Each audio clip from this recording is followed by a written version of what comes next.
Tashidele, Geshe-la. Oh, Tashidele. So Happy sorry. to see you again. Yes, yes.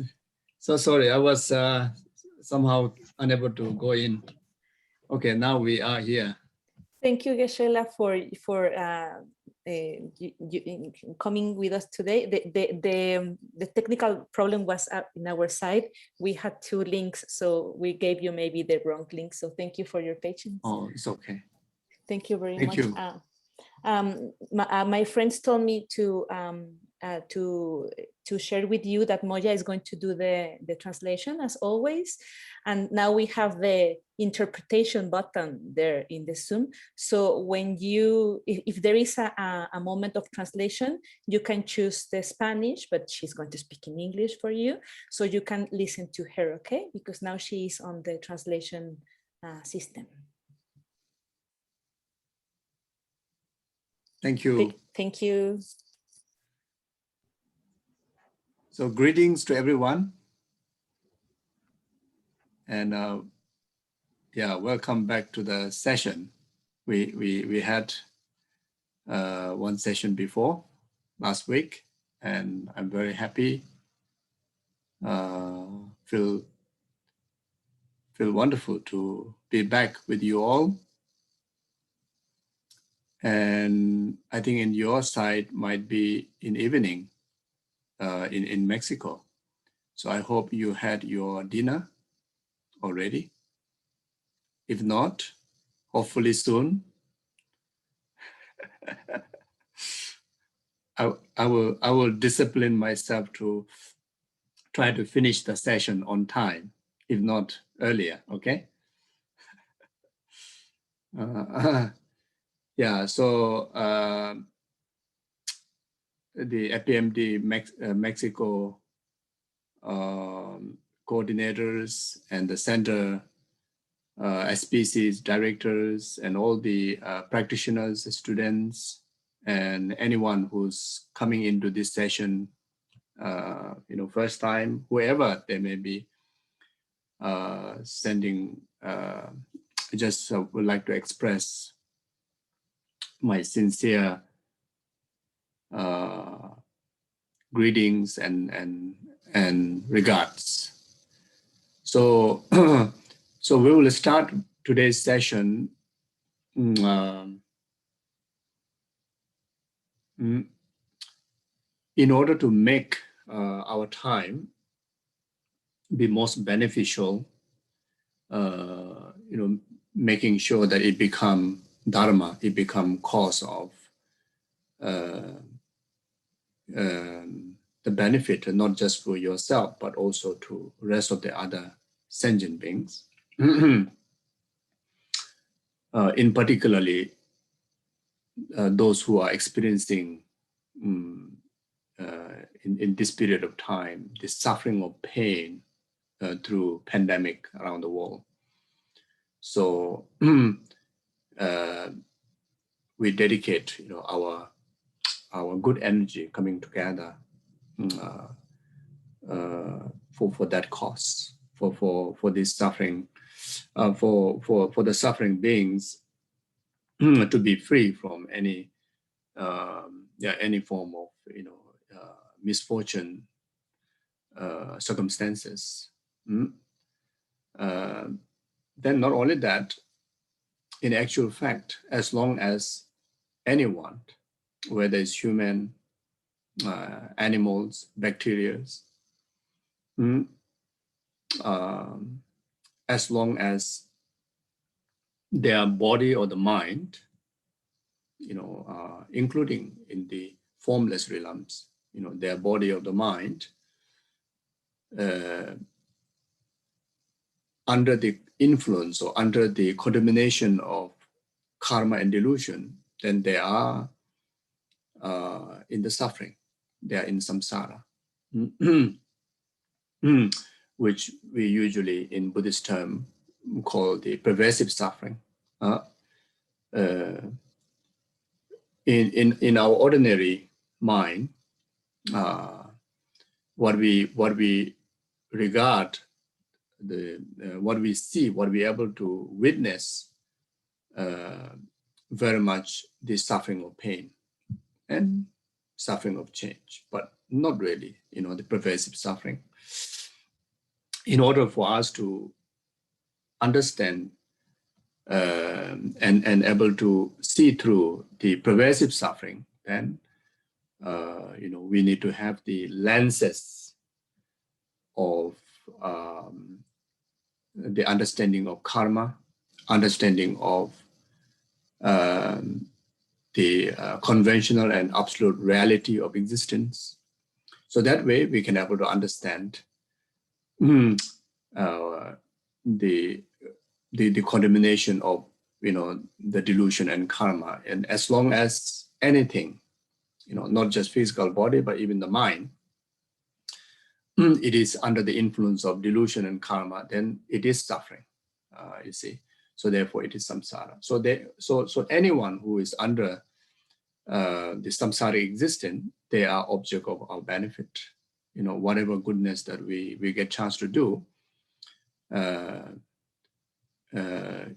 we dedicate, to overcome that suffering. And that is also very close related to today's subject, the fundamental principle, Dharma of the Mahayana, or the Great Vehicle. So therefore, in order to make this session to be most beneficial, then, our actions should be infused by right intention, correct motivation.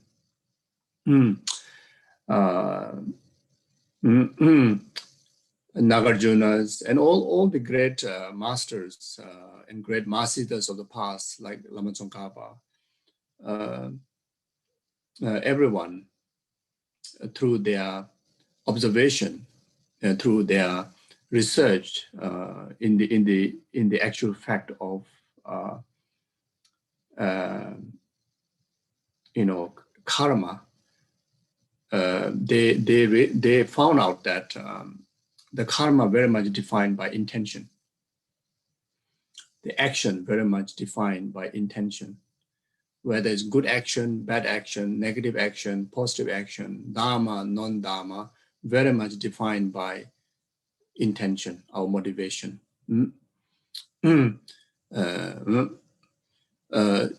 Also in the Dhammapada, by Buddha himself, the Dhammapada, from very first line already emphasized about the importance of correct motivation, needed of correct motivation, because all actions follow the motivation, follow the intention. So therefore, if we set up altruistic motivation, all our actions of body, speech, and mind become altruistic, become great virtue, the most perfected virtue. And in fact, Buddha, he's the summarized verse of entire his teaching, never to commit non-virtues, commit perfect virtues, subdue your mind. This is the teachings of the Buddha. The perfect virtue, in fact, referring to the altruistic virtue, the Bodichita virtue. So therefore, what Dhammapada says, what this verse says, as long as we carry altruistic intention, then even having dinner become so beneficial, become a cause of numberless sentient beings, not only temporary benefit, but that benefit, impact all the way up to the ultimate benefit of enlightenment. And not only to some people, not only to your family, but the benefit goes in every single living being. So how wonderful is that? So with altruistic virtue, even having dinner, even sitting comfortably in the toilet also can become virtue, altruistic virtue. Or watching TV, with carrying the intention of Bodichita, then just watching TV there, everything become great virtue. Without knowingly or unknowingly, your time in front of TV is benefiting the cause of numberless sentient beings enlightenment, you see. So therefore, without any doubt, our session, everyone coming together to discuss, to listen, about virtues, about Dharma, then by nature of our action already is a virtue, and that infused by altruistic intention, wow, then that, our time going to be so marvelous, isn't it? Yeah, so my point is, in order to make our session most meaningful, then we set up altruistic motivation simply by expressing from depth of our heart that may entire my existence, entire my life, in particularly this very session, to be complete cause for numberless sentient beings, starting from yourself, your family member, then rest of the numberless sentient beings. Temporary essential happiness, all the way up to the ultimate happiness of enlightenment. So simply expressing that, simply thinking that, simply motivating that, and that sets the correct motivation. Then that motivation, if you're able to establish on the basis of refuge, then it become perfect Buddhist, perfect Buddhist practice.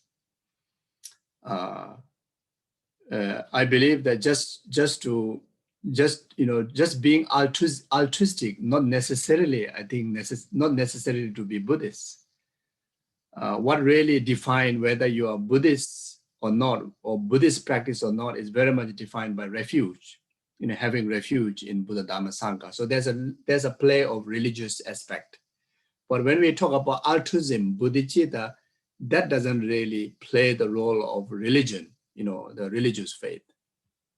You see, anyone can practice good heart. Anyone can practice compassion. Anyone can practice, altruism. Bodichita means the greatest, the biggest heart of compassion, the biggest heart of your good being, So there you don't need to have the tag of religion, So you see, but then again, Buddha who being enlightened,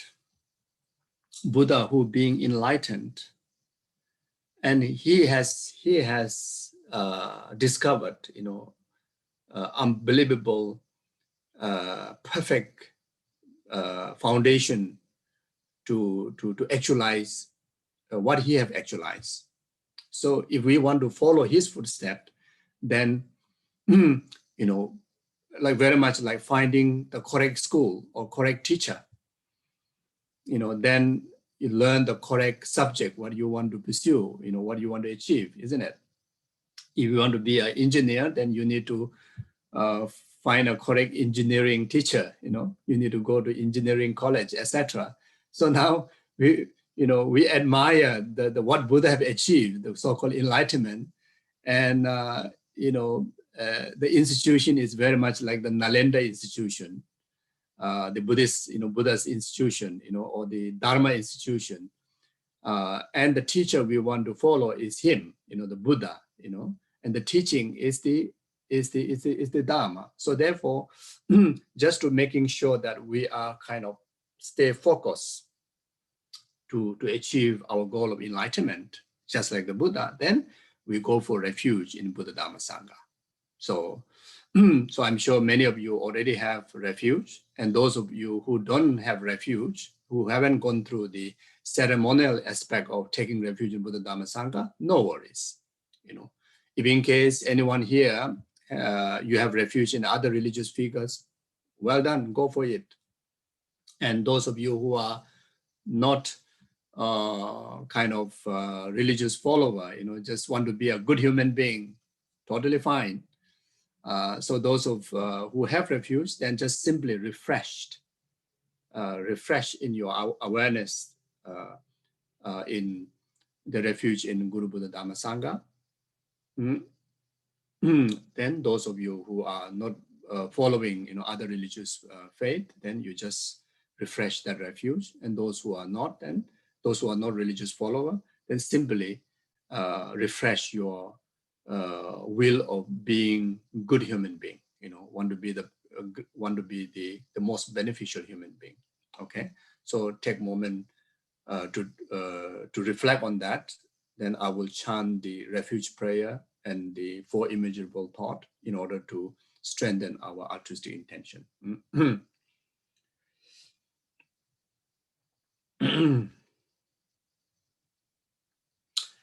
Sangye Jodan Zoje Jonala Janju Badu Dani Jazunje Daje Jezoje Be Sonamje Dola Penje Sangye Jubarajo Sangye Jodan Zoje Jonala Janju Badu Dani Jazunje Daje Jezoje Be Sonam Dola Penje Sangye Jubarajo Sangye Jodan Zoje Jonamla Janju Badu Dani Jazunje Daje Jezoje Be Sonamje Dola Penje Sangye Jubarajo.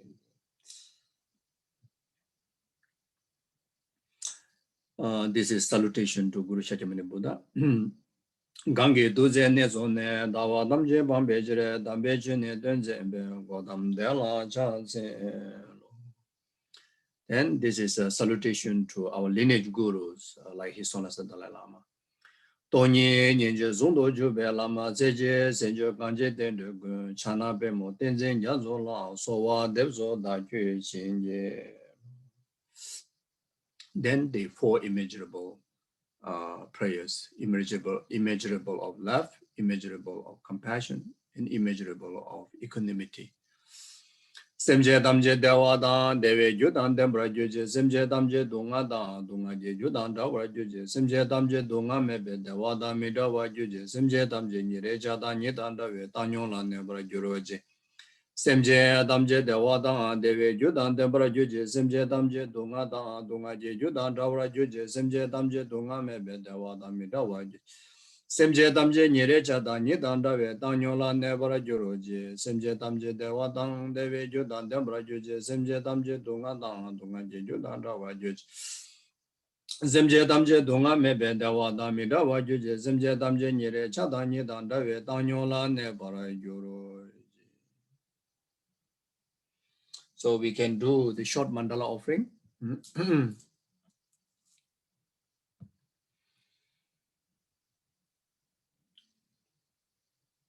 Saje beje juje mendo tamari rabale je nyende jembade sanje jindo mide buwai doge namda jinla je barai jo ye damanguru rana mendala kamni yadaya.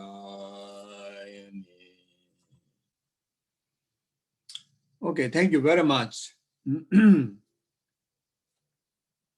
So today's subject is the fundamental principle on the Mahayana Buddhists. So maybe I can say a few words on the actual title. Buddhists, as I mentioned before, what defines Buddhists is whether you have refuge in Buddha Dharma Sangha or not. Whether you are decided to seek Buddha as your teacher, Dharma as your path, Sangha as your companion. You see, in another word, oneself regarding, oneself understanding as a samsaric human being, who is seeking liberation from samsara, liberation from any samsaric, suffering of change, pervasive suffering, and you want someone to lead you to that path, and you understand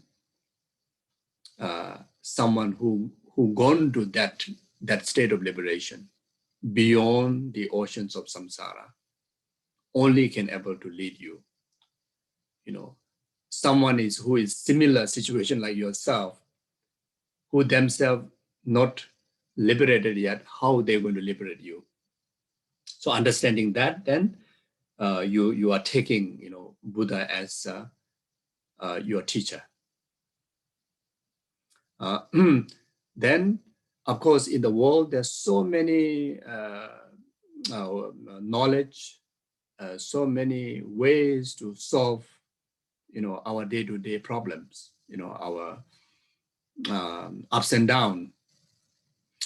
And there are a lot of things that which do bring some benefits, like medicine, science. When we are sick, we take medicine. It does help. But there's one thing that none of the conventional science, like the medicines, like the money, like the power, cannot protect us from death. Worse than that, cannot protect us from reborning into the same cycle of suffering existence. Money cannot help, power cannot help. Even how beautiful family we have also cannot help. How greatest the science there is also cannot help. The reason the problem lies on not in a tangible thing. The problem really lies, the problem really is to be addressed is the root cause, which is called ignorant. Ignorant of not knowing the absolute truth of existence. Not knowing how destructive the delusional emotions are. Like such as self-cherishing ego attitude, like such as anger. I mean, and many of us, we are not really know 100% what anger exactly are. We thought the anger is something like, someone like suddenly become very violent, wrong words, and eye become red, face become red, and start to scold people. We think this is anger, but actually anger is so subtle. It is so subtle, you see. As long as there's the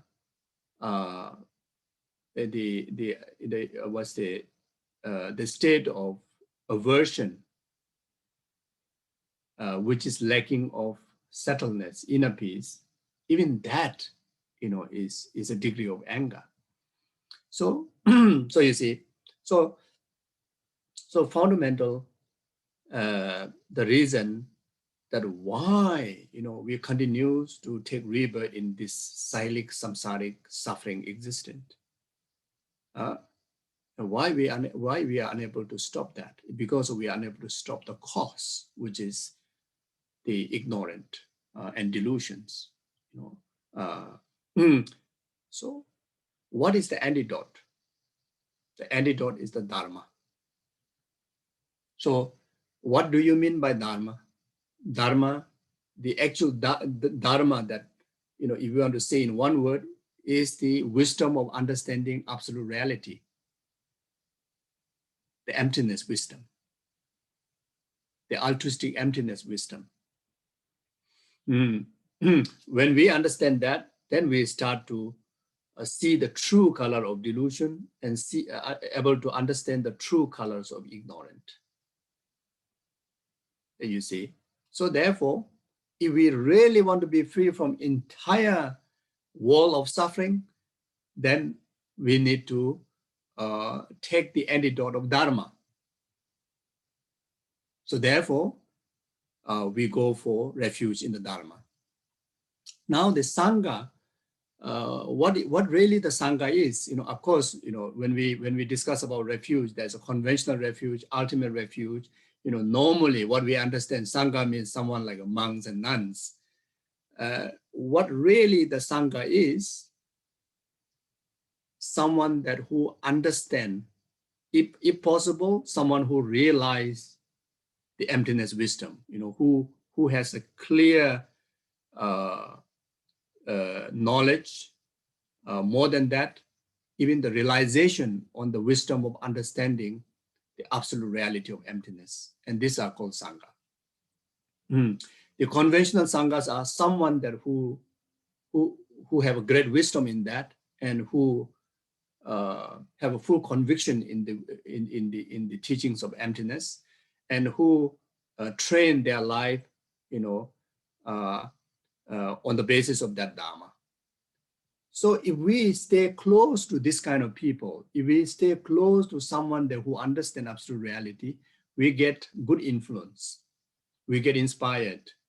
We can able to establish steady, pathway, towards the liberation. Therefore, we go refuge in the Sangha.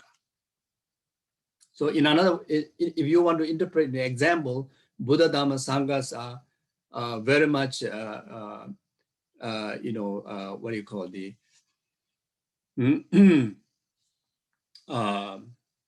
illustrate, like when we are sick, we go to seek doctor. So Buddha is like the doctor. Then Dharma is like the medicine. And the Sangha is like the nurse. So in order for, certain sickness to overcome, we need qualified doctor to be able to diagnose exactly what sickness is. So just having good doctor is not good enough.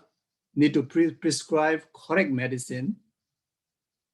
And we need to take the medicine by ourselves, by doctor diagnosing, we as a sick person, doctor himself take the medicine, and we are just say, you diagnose that, then it doesn't work, isn't it? He need to prescribe the medicine, and we ourselves need to take the medicine. But someone who is already sick need to take the medicine, it requires a lot of effort.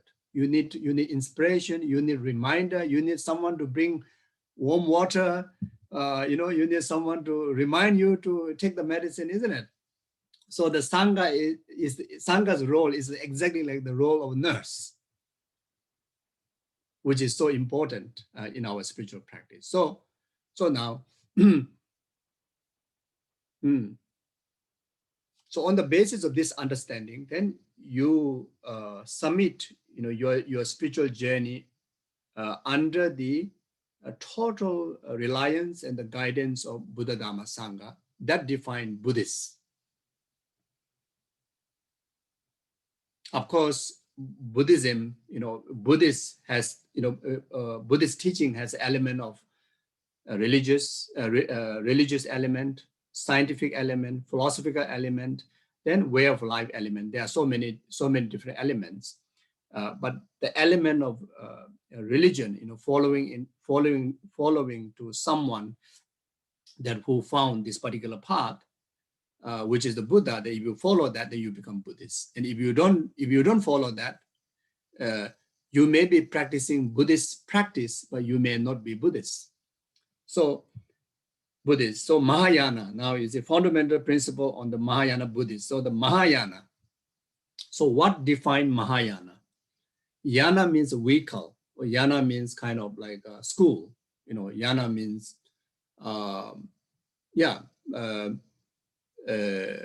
what do you call the, you can say institution or school or certain kind of designated practice. Maha means great. So great yana.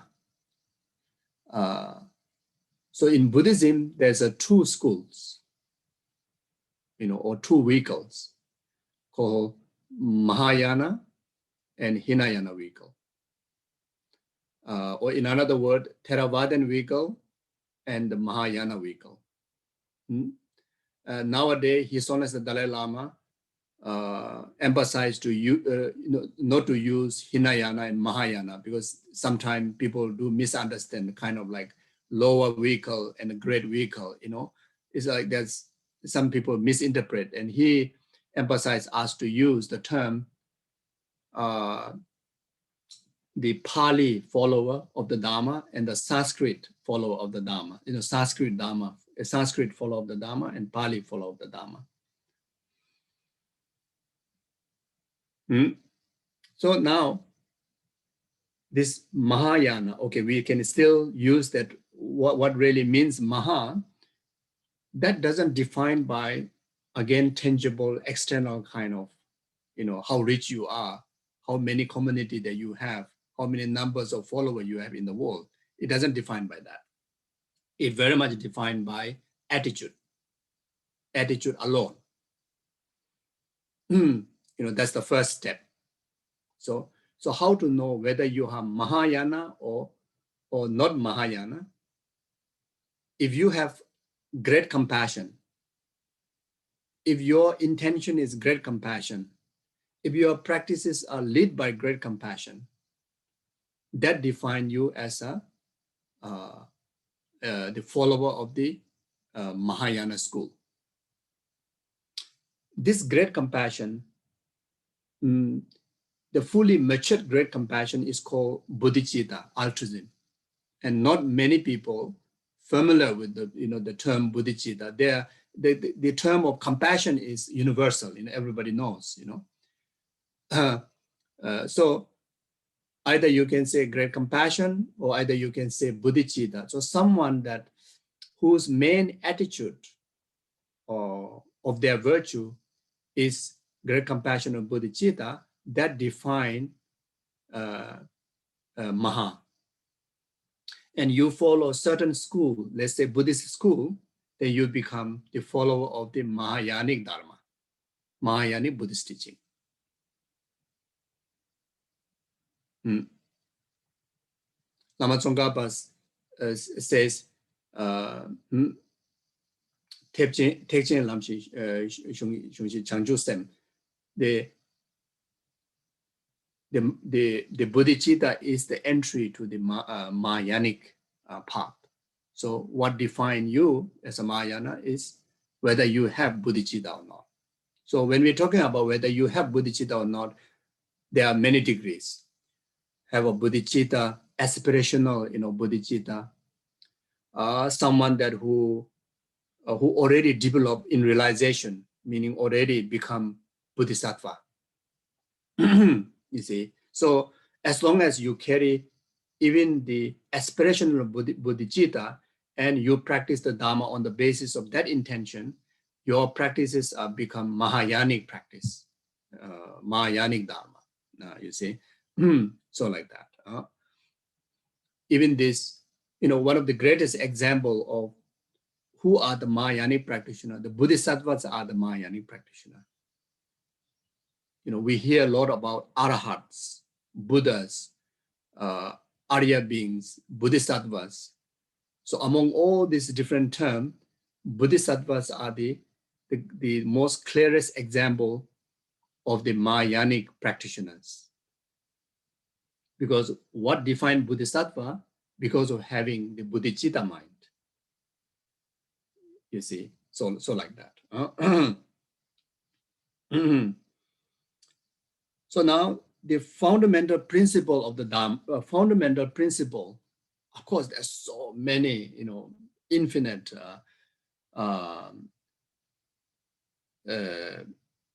practices or wisdoms, the virtues and the Dharma of the Mahayana Buddhists. But what are the fundamental principles of the Mahayanic Dharma? So now, that's the main thing. So I think it would be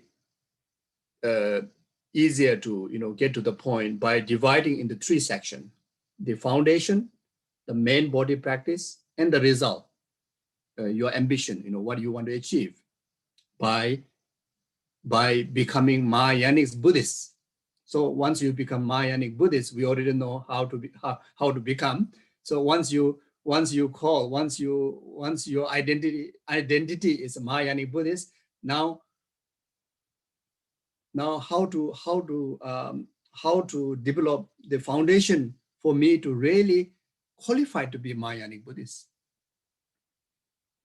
Then what is the main body practice that I need to focus, throughout my journey of spirituality? Maybe for 1 minute, for one whole year, for rest of your life, or maybe countless eons life even it takes to get to the final destination. What is the main body practice I should focus? So it's important to know. And what is my main objective? What is my final destination to reach? What is my final ambition? So now the foundation the foundation is the true truth. The main body practice is the true altruistic path. And main result that we are looking for is the true bodies of the Buddha. So blandly, if you want to put into word, these three are the things: true truth, true altruistic path, and true enlightened bodies of the Buddha. So now, what are the true truth, conventional truth, and ultimate truth? What are the two main body of the altruistic path? The method aspect of the path, Bodichita, and the wisdom aspect of the path, altruistic wisdom, emptiness. What are the two bodies of the Buddha? The wisdom body and the form bodies of the Buddha. Now, how these three things, link to each other? How does these three things, benefit each other? So the benefit is very much play like the cause and effect. You see, the true truth play like the cause for the two main bodies of the path, and the true truth and the main bodies of the altruistic, two main bodies of the path play actual cause for the true result of the Buddha's true body. So without cause, no effect, isn't it? So it's must, all these three things has to establish must. So now, what do you mean by, the conventional truth? So what is really the conventional truth? Conventional truth is to understand the reality, the conventional reality of the existence, conventional reality of samsara, conventional reality of the enlightenment, conventional reality of everything. So basically to know exactly what's happening in the world, what's happening in our suffering world, what's happening in the non-suffering world of the Buddha's world, to have a very clear, logical, reasoning, sensible picture in our mind. Without developing that, how to gain one of the the Lama Tsongkhapa emphasized about three principal aspects of the path: renunciation, Bodichita, emptiness, isn't it? In the Lamrim, the gradual path enlightenment, three principal aspects of the path. Principal aspect of the path. Without developing that, cannot progress on the path. So now where this renunciation comes from? Renunciation means the heart of detachment, heart of not wanting. So without knowing exactly how the samsara works, how to get aversion to samsara, isn't it? It's a logic. It can be understood like that. It easily can accept, isn't it? No need to be Buddhist. So therefore, you see, by understanding the reality of the samsaric, like the human existence, animals existence, hell being, hungry gods, God and demigods, when you look into the Lamrim, the gradual path of enlightenment, Lama Tsongkhapa, so detailed and unbelievable, the suffering that comes in the package of even like this laughing human being, actually is like a filthy of so many miseries, so many contaminations of karma, delusion. Wow. I don't know. If I have a choice, I don't want to come back in this kind of body. I want to have the body like the Buddhas, isn't it? So you see, so therefore, the main foundation to develop renunciation is to understand the conventional reality. So now, just not wanting samsara is not good enough. If you don't want that, then what do you want? That the question will raise, isn't it? If you don't want this, then what do you want? I say, oh yes, I don't want this, but I want liberation. I want enlightenment. But you need to have, You need to convince there's enlightenment. You need to convince there's liberation. Especially today's time, all of us kind of like has a great exposure. We don't follow anybody's instruction blindly. We need to reason, isn't it? So someone want to talk about Buddha, but if you are not rationalized, you are not deeply convinced. You may try it out, but you may not deeply convinced. Now, in order for you to truly practice the Dharma, you really need to convince it is characteristic, it is benefit, it is objective. So in order to do that, we need to learn about the characteristic of the Buddhist realm, characteristic of the enlightened qualities. And the liberation is definitely possible. We need to be convinced that liberation is definitely possible. So therefore, this common path of Four Noble Truths comes in. When we learn about the Four Noble Truths, when we learn the first two Noble Truths from the Four Noble Truths, we have a great picture, clarity about what is samsara, what are the causes of samsara. Then we also realize that, these causes of samsara, how filthy it is, but it can be purified. You can get rid of it. If you apply correct antidote, which is the third noble truth, the path. You see? No, the third noble truth is the cessation. You can interpret the different the numbering in the different ways. So in order to convince, not for the practice, but to convince, the third noble truth is the truth of cessation. You see, if I able to eliminate the suffering and causes of suffering, the delusion and karma, then I can reach to the cessation. Wow, the cessation means like that.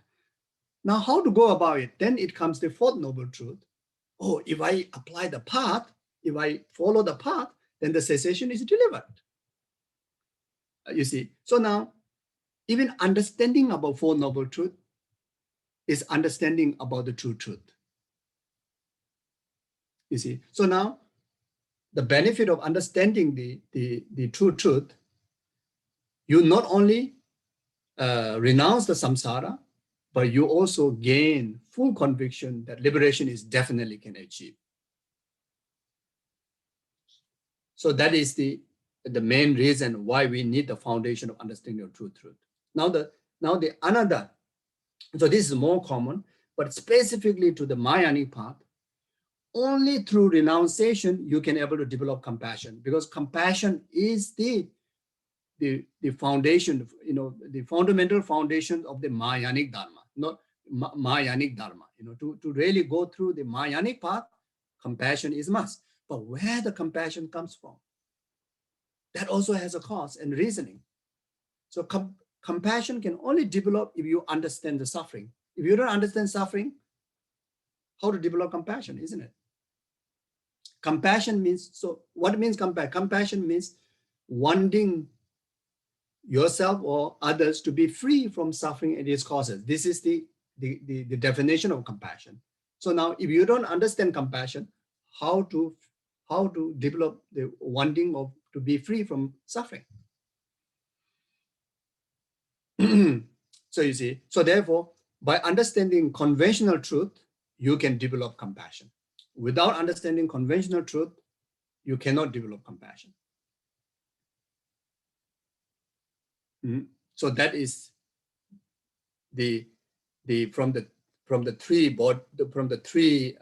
category. So the foundation is to understand the true truth in order to develop compassion. And the compassion is most crucial for the Mahayanic path, like what the Chandrakirti express in the entry to the middle way. Compassion as important as a seed at the beginning. Compassion is as important as water or the manure at the middle, and compassion is as important as a fruition even at the end. why these amazing bodhisattvas and Buddhas are out there, because of they develop compassion at the beginning. That's why they are able to engage in the practice of 6 paramita. Then that brings about who they are as a bodhisattva and Buddhas. That's why they are the most beneficial being to the well-being of sentient being. Everything is play of compassion. When you develop compassion, the love naturally comes in your way, which is also one of the most important foundations of the Mahayanic Dharma, the great love. You see, like the Nagarjuna's precious garland expressed that even you prepare, 300, or just giving an example, 300, a bowl of delicious, nutritious meal, and 3 meals a day, to charity all the time to the needy one. Then comparing that with the fractions of love, the benefit is far more, numberless times greater than that. And we understand, that how important the love is, how important the compassion is, especially in today's time when world is going upside down. At the end of the day, what really matters is compassion and love. You see, in today's world, if there's no compassion and love, money also become useless, power become useless. You see, so therefore, the understanding of truth, developing the renunciation, and that will develop the specific foundations of the Mahayanic Dharma, the great compassion and love. Now, in order to develop this great compassion and great love, that also has that also function in the cause and effect. That also is kind of like gradual development, not just like that. It's like the moment you want compassion develop in your heart is not possible. So first you develop compassion to yourself. First, you develop genuine, unconditional love to yourself. You start to take good care of your genuinely, correctly take good care of yourself. First, train in that. You see. So when you take care of yourself compassionately, lovingly, that becomes the greatest protection from pain, sufferings, and negativities. Not only protect you from suffering now, it also protect you from creating causes for future sufferings.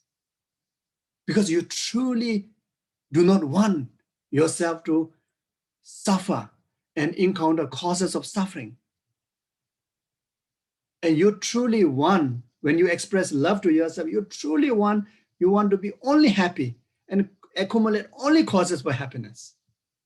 So when you genuinely know how to love yourself and express compassion to yourself, and you take care yourself with love and compassion, you will not allow yourself to arise any negative emotion like anger, attachment, grasping, jealousy, ego, all this nonsense. You will not allow it in your system, because you really want you to be only happy. You really want, you do not want to make you suffer. What makes us suffer? Anger makes us suffer, isn't it? Everybody knows. Attachment, grasping makes us suffer. Everybody knows. Ego makes us suffer. Everybody knows. All the negative action, like jeopardizing others, harming others, makes us suffer. Guilt, very painful. After you causing some harm to others, just a matter of time, the guilt is so painful. You see? And just a matter of time, how crucial the person may be, just a matter of time, the guilt will come, the regret will come, because our fundamental nature is Buddha nature. Our fundamental nature is not delusion.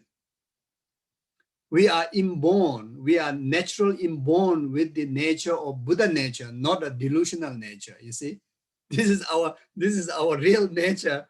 So this real nature will be exposed, just a matter of now, maybe we are right this very moment, we are completely ignorant, completely occupied by delusion. That's why we think if I retaliate my enemy, I will be happy. I will be the winner. But just matter of time, this temporary cloudy mind will disappear and your true nature will be pop up. And oh, that's wrong. You feel guilt, you feel suffer, you see. So now anyway, you see, you genuinely love yourself, you genuinely compassion to yourself, you take care. That's the best way to take care of yourself.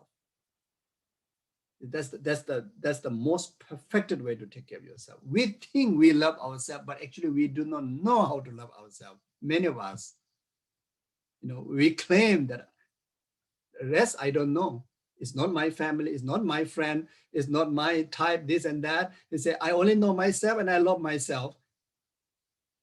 You say that, but you always get angry. You always get jealousy.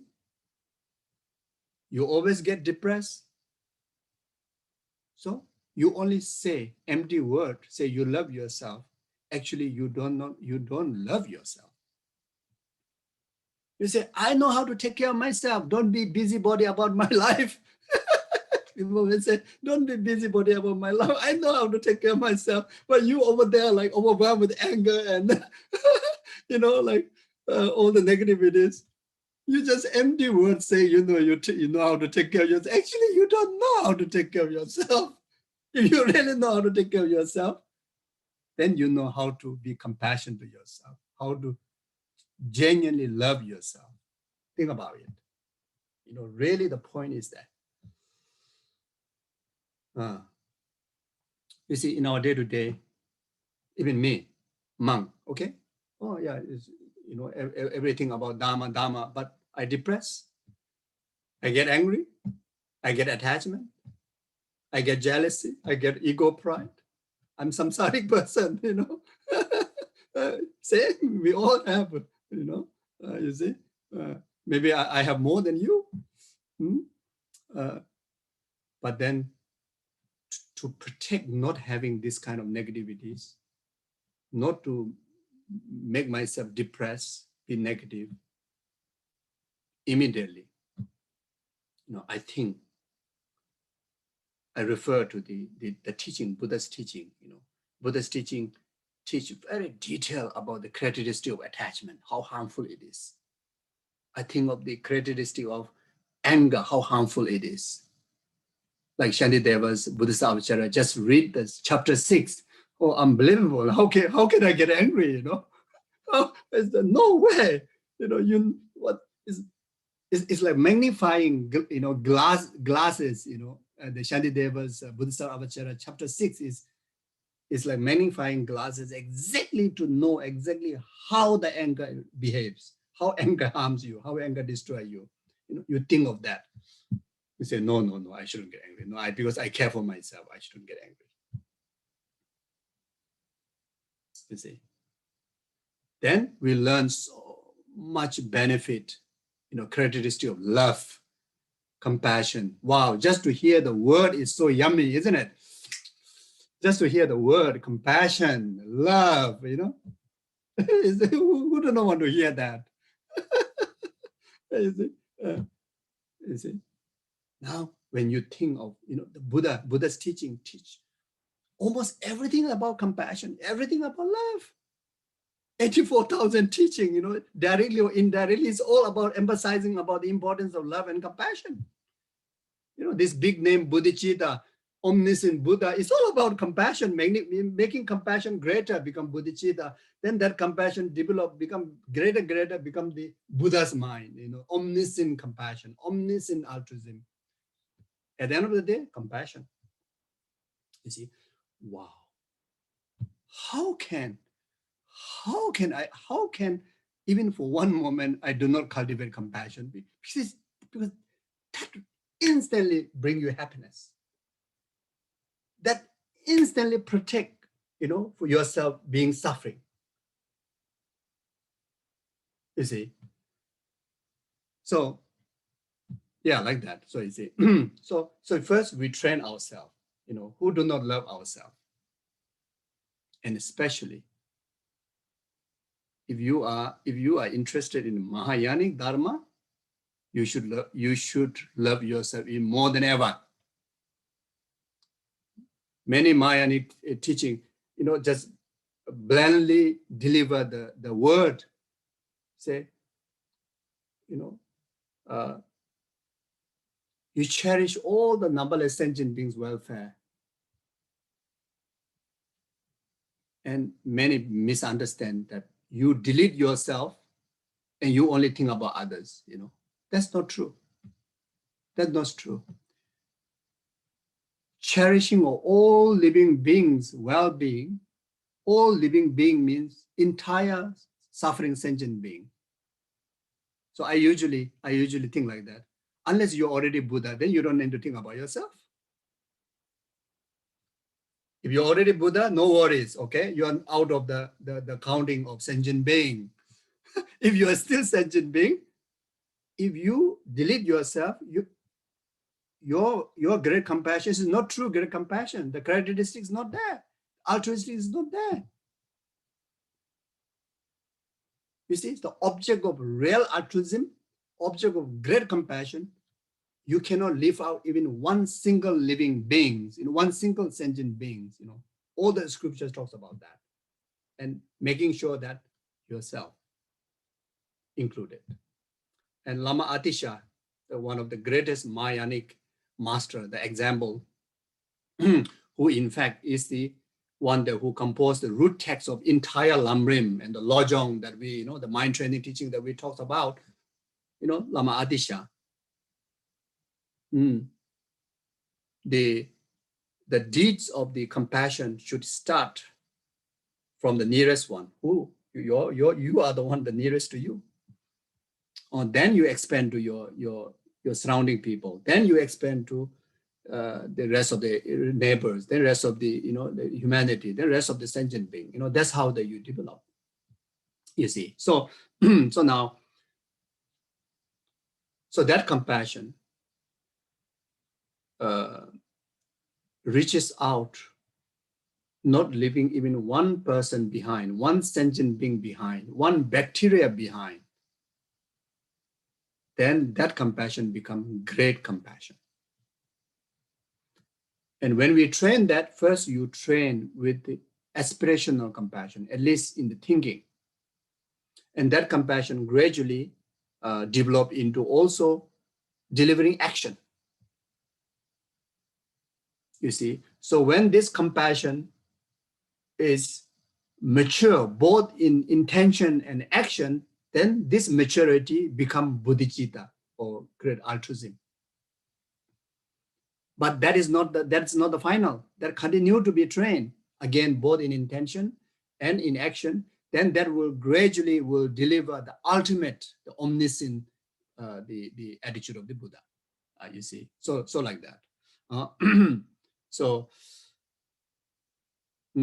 compassion and love is the foundation, principal foundations of the Mahayanic Dharma. So now the main body part, which is the Bodichita. So Bodichita, you see, very much already explained the attitude, the concept, the thinking, the mentality, which is the fully matured aspect of this great compassion that we have just discussed. That will make that attitude, you start to label as a Bodichita, or Buddhi mind, or the enlightened mind, you see, or Bodhisattva's mind, or altruism. When we talk about altruism, the characteristic of altruism, it has a two aspect of, attitudes. That two aspect attitude make up altruism or Bodichita. So one aspect of the attitude is wanting, aspiring or wanting or wishing entire numberless sentient beings to be free from entire oceans of samsara and actualize, abide them in the state of full enlightenment. So that's the first attitude you want to do. I think each and everyone here, how wonderful you wish to do that, isn't it? You see, but then knowing the conventional reality of your own status now, I'm not much different than rest of the other sentient being. First thing is, sentient beings are numberless. I don't have the omniscient mind to understand the different mental disposition of each and every living being. Even I want to be so helpful. Whoever I see, I want to smile at them. I want to say a good thing about them.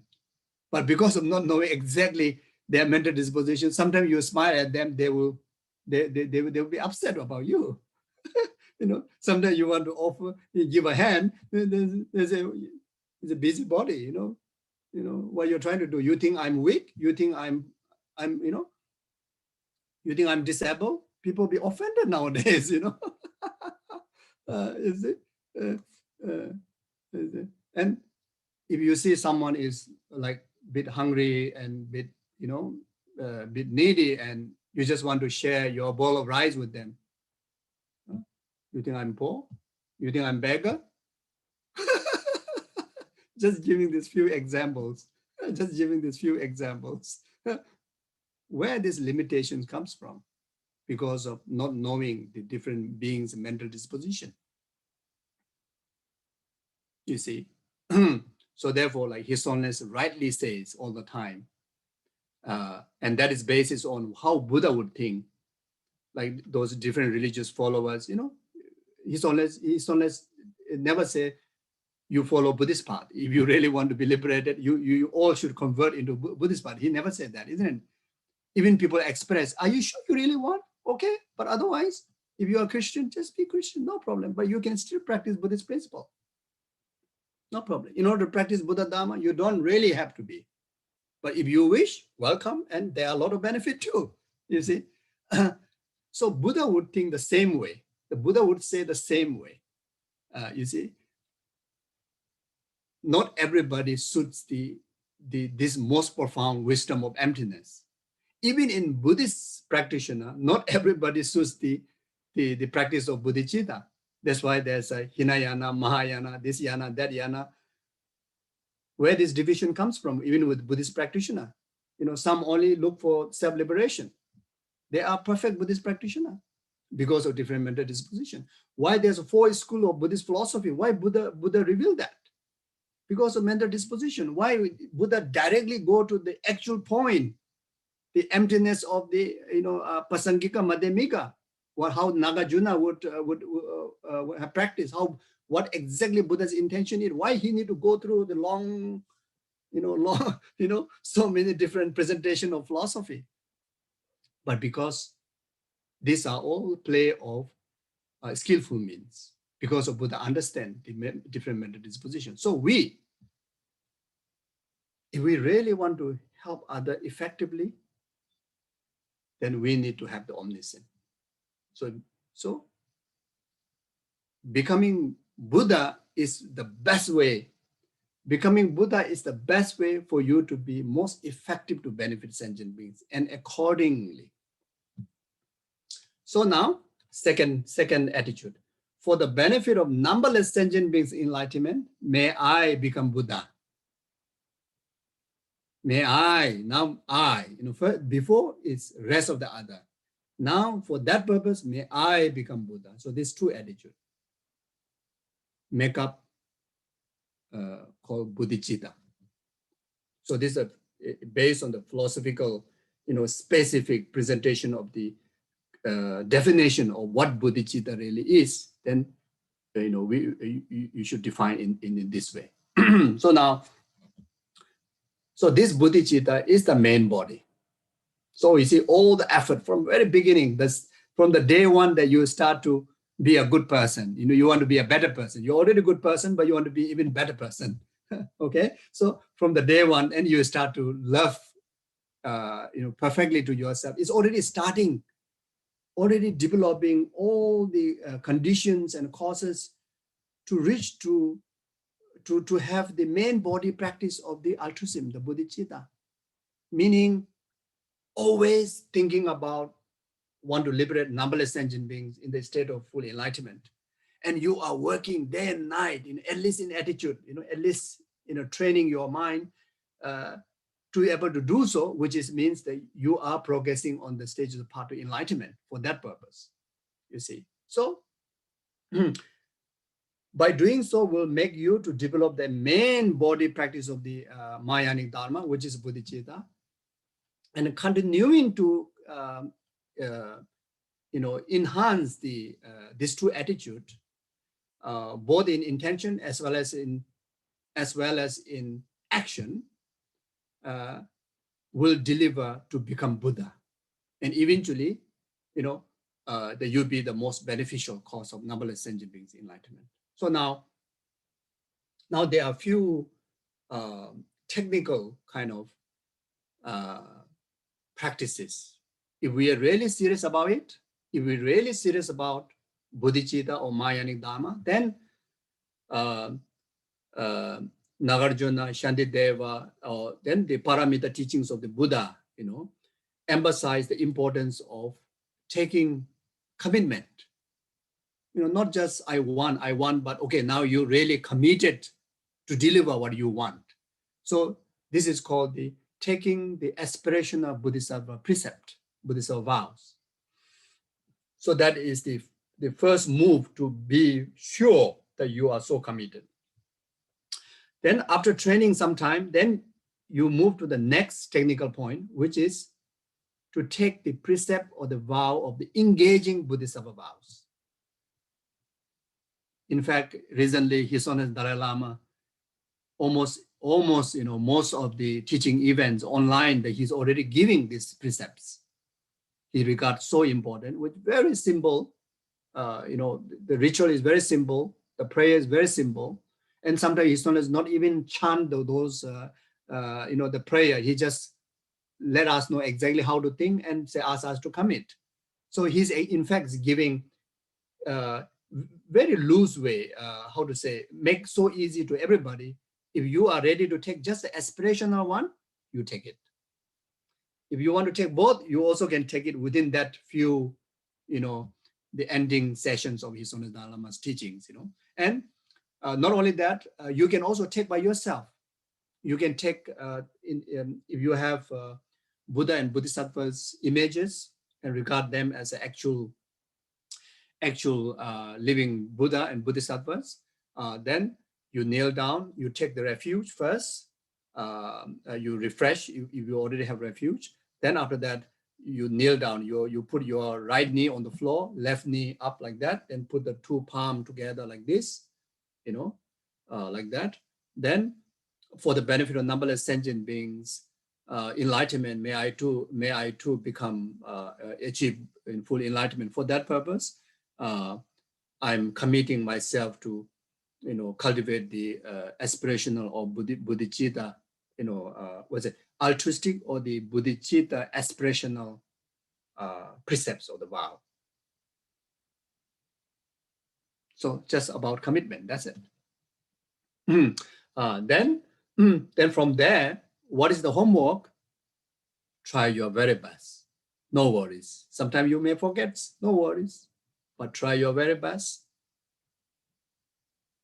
to infuse every action you do with that intention. Like what we did what we did before our this session, exactly like that, you know. And if you are too busy until, you know, most of the time you forget, but at least you dedicate entire rest of your existence, entire rest of your life. Say that whatever I do, in every action of my body, speech, and mind, be the complete cause for numberless sentient beings' full enlightenment.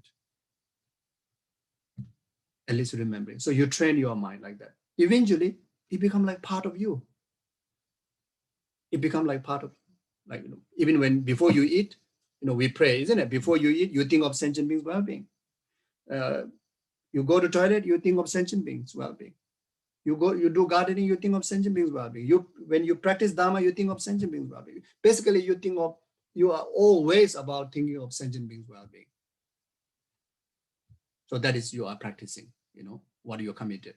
Then eventually, it really makes sense, you know, what you aspire, and you really want to do your best in engagement, which is very much about the 6 paramita.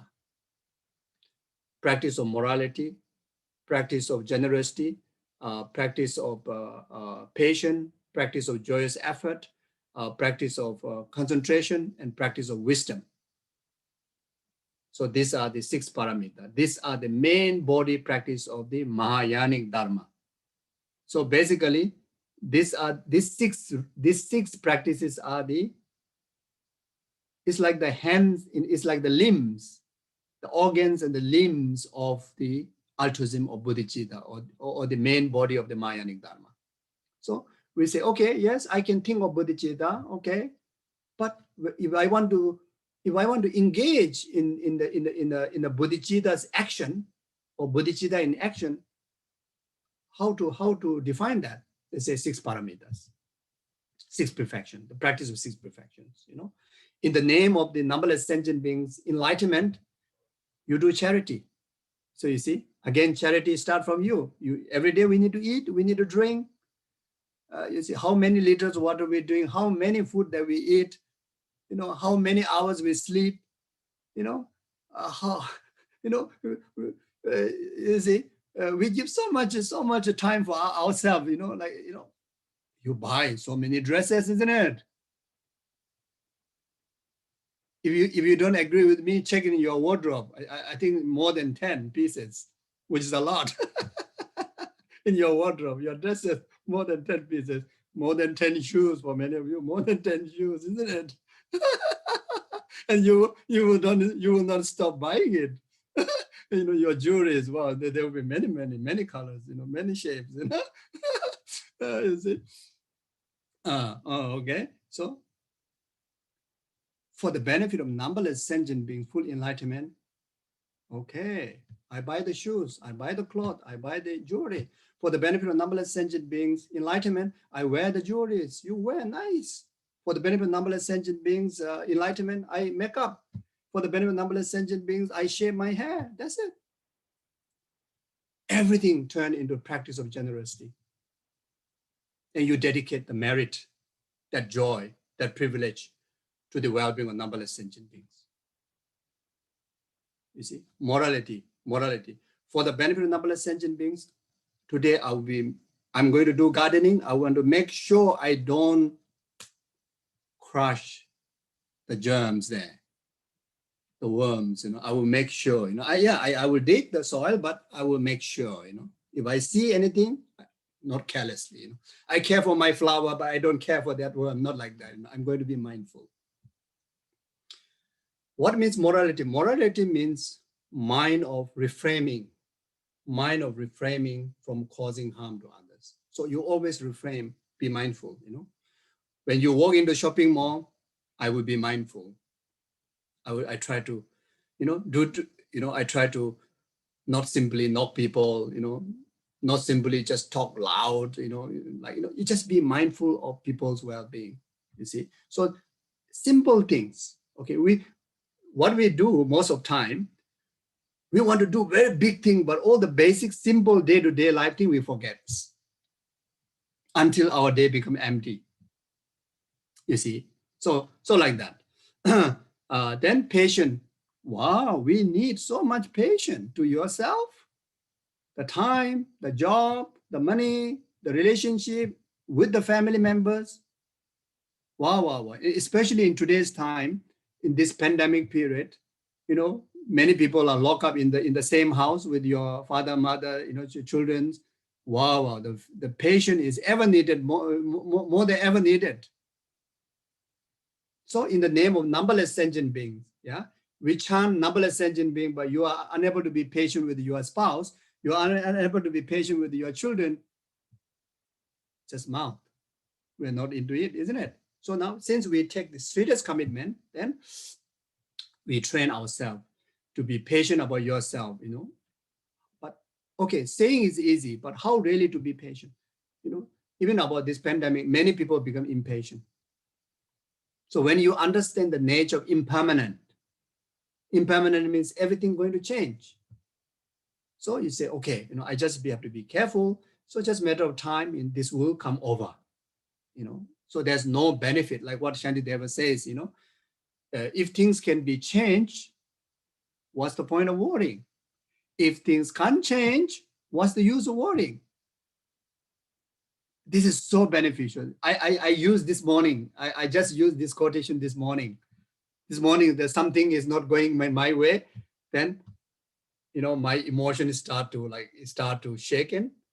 Immediately, I think of this verse, like pour cold water onto the boiling something, like subside.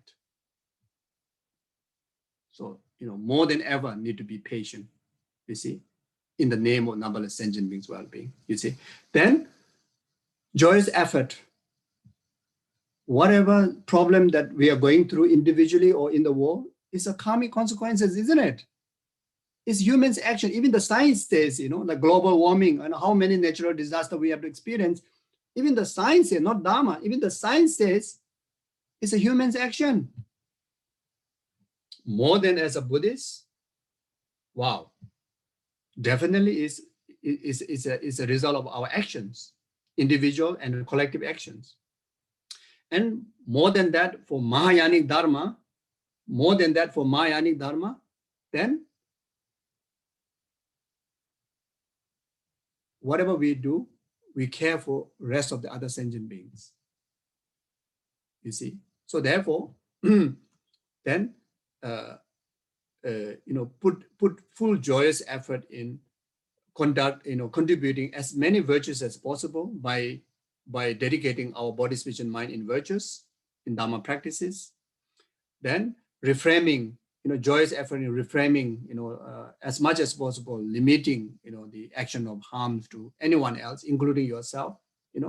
When you think of it, harming other with your wrong action, meaning when even you are not directly causing pain to others, but yourself being very moody, yourself being very sad, that energy affects surrounding people, isn't it? If you are living with a family and you are from very morning, you are so gloomy, that will somehow affect rest of the family. Even outside, the weather gloomy also affects us. You see, so similar way, you see, so therefore, we have to be mindful, be mindful of staying in all the positive energies, positive thinkings. When the crisis is going in the family, at least yourself who know Dharma, who know Mahayanic Dharma, at least say, okay, it is karma, it is nature in impermanent, the nature lies in the emptiness, then the absolute nature lies in altruism. Therefore, we all are there for you, and we all are there, and yes, bad time is now, but it won't be like that forever. So you carry the positive wisdom and comfort all the rest of the family, and try to regain all the good energy. Need a lot of mindfulness, isn't it? To do that, need a lot of mindfulness. That's concentration for the well-being of rest of sentient being, starting from your family, starting from yourself again. I have to be mindful of carry good energy. Otherwise, I will impact my mother, my sister, my family members, my neighbors, you see? Mindfulness. Then the wisdom. Whatever you do, apply the Dharma in action now. During the pandemic, most of the time we are in lockdown with the family. Those you are with the family. You volunteer to do the cooking. You volunteer to do the cleaning the house.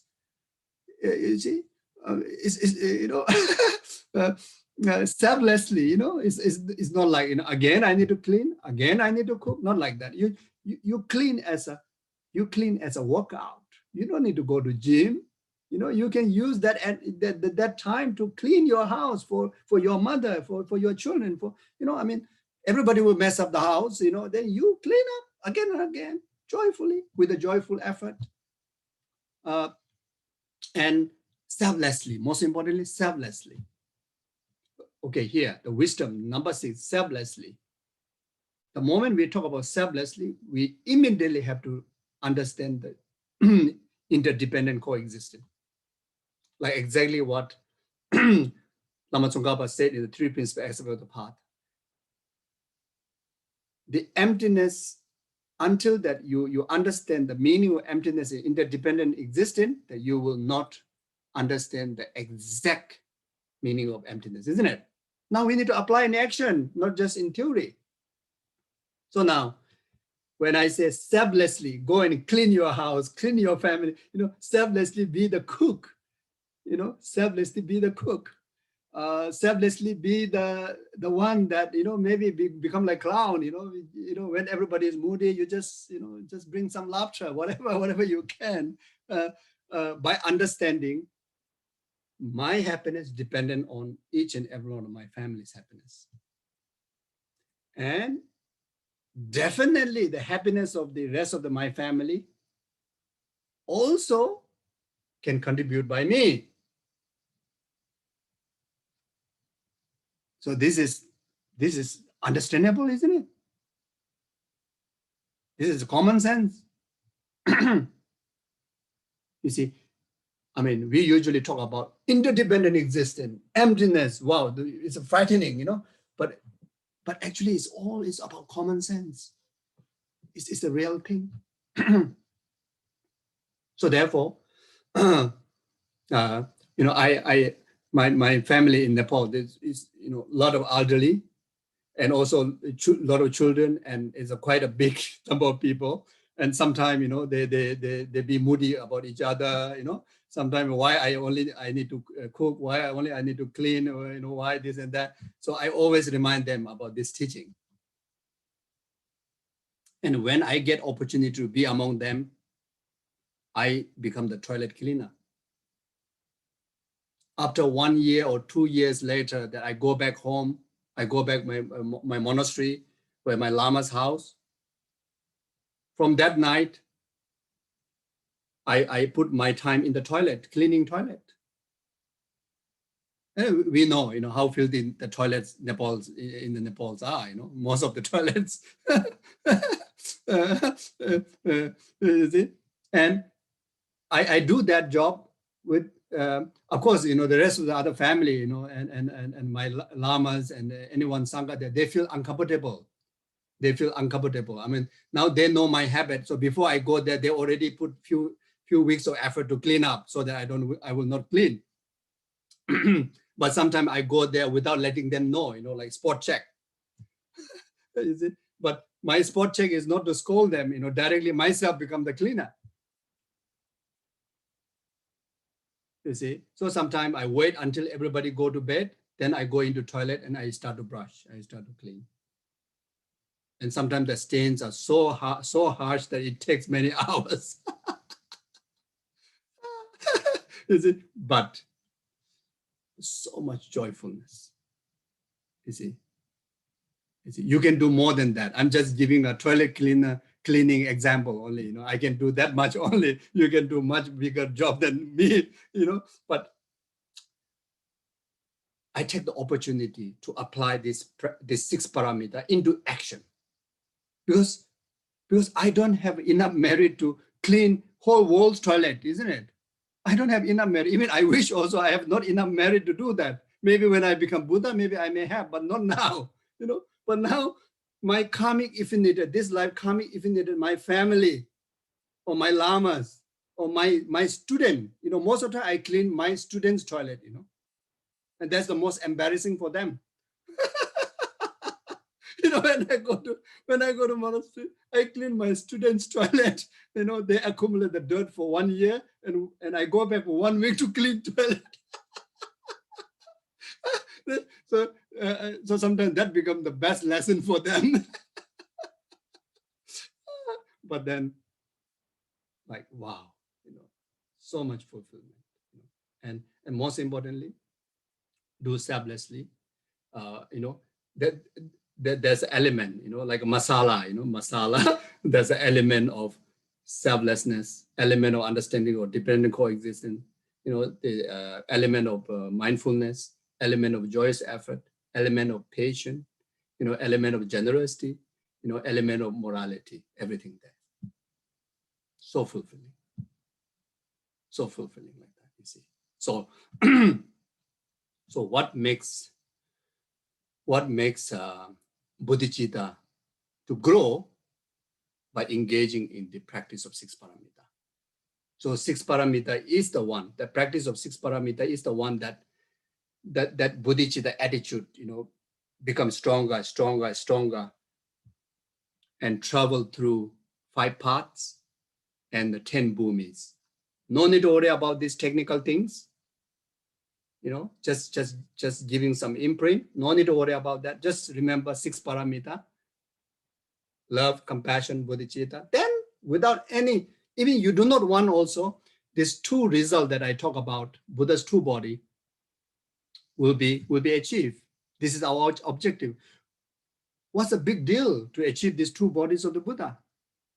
Oh, that is very big deal. Very big deal for yourself and very big deal for the benefit of rest of the others.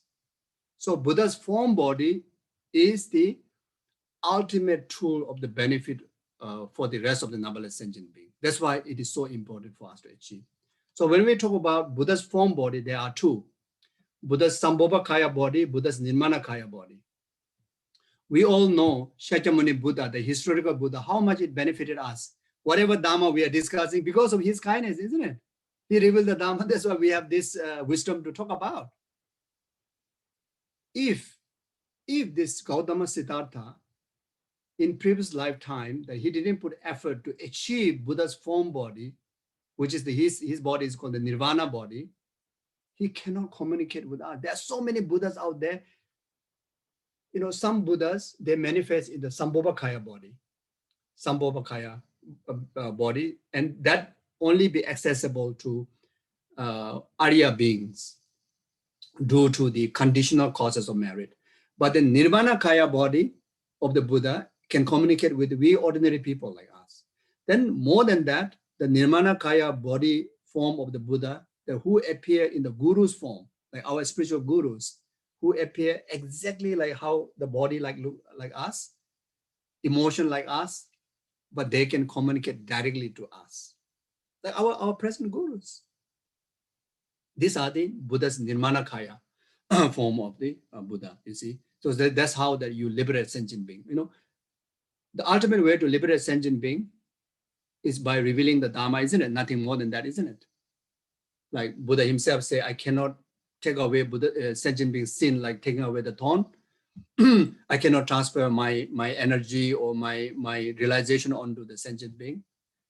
The way how I liberate sentient beings is by revealing the correct path, the Dhamma, and you apply that correct guidance, then you liberate yourself. This is exactly what the Gurus are doing. Shakyamuni Buddha did, you see. So therefore, until we achieve this Buddha's form body, we won't able to deliver how like the Shakyamuni Buddha able to do so. So that's the important part. Now, the ultimate benefit for yourself is Buddha's wisdom body.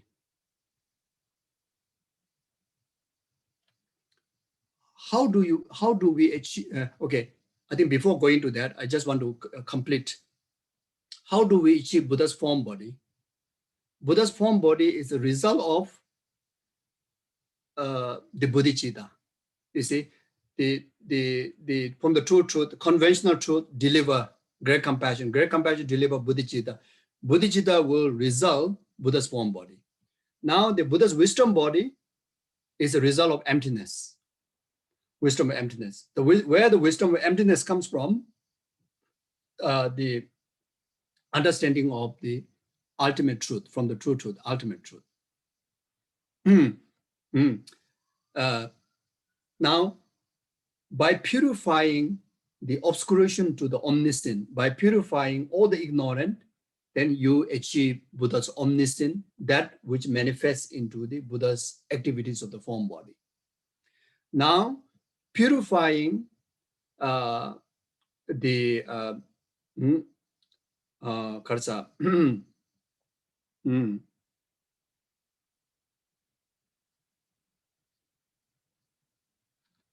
the ignorant of the grasping, and purifying the ignorant of the grasping will result to achieve the Buddha's wisdom body, which is the omniscient wisdom. By purifying the self-cherishing ignorant or self-cherishing grasping, that will result Buddha's form body. Okay, so there are two root obscuration, isn't it? Most of us, this is very important. Two main obscuration. One is the grasping ignorant. Another one is the cherishing delusion, the self-cherishing delusion. So the self-cherishing delusion will be eliminated by Bodichita. Self-grasping ignorant will be eliminated by emptiness.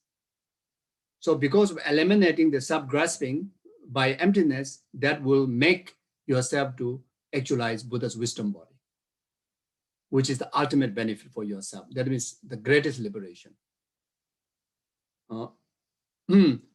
So by developing Bodichita, that will, purify the self-cherishing, and that make us to achieve the highest qualities of the omniscient beneficial bodies of the Buddha, which is the Nirmanakaya and Sambhavakaya Buddha's body.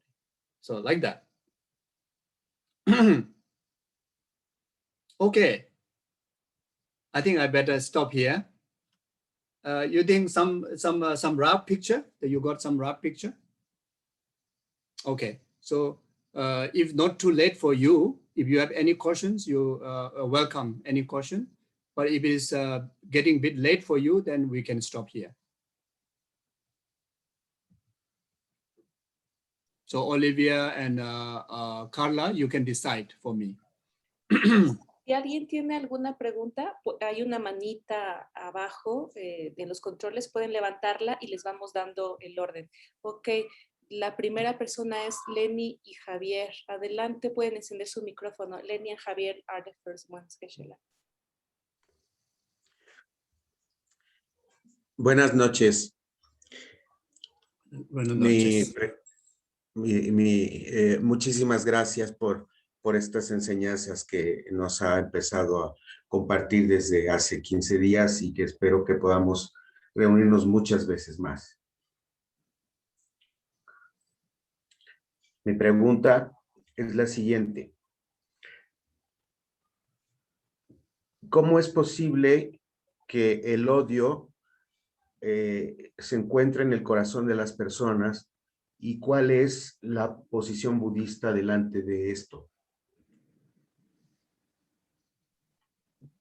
Okay, so the question is, how is it possible that the hate is in the heart of the people, resides in the heart of the people, and what is the Buddhist position about this?